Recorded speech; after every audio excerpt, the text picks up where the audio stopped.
dit kom by mense wie 'n herberg soek en hulle vind hier's 'n vacant stuk grond. Ja. En hulle moes tot geloop om die grond te beset.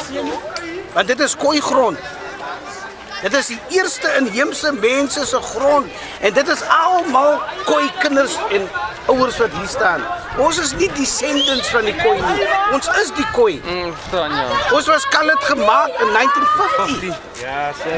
En ons word nog steeds verrenoveer as gevolg van daai wetgewing. Hier, toe sit Jy het aansoek doen vir daai plek te saam mense van 2000. Maar daar maar ons wat 40.000 sê hulle, ons kan nie in nie. Hy dink klas het 'n meeting hier gegee in die Savik. Toe sê hy die plekke wat hier gaan gebou word is vir ons. Maar dan hoe in die huis bly. En hy het nog nooit vir ons in die plekke gesit nie.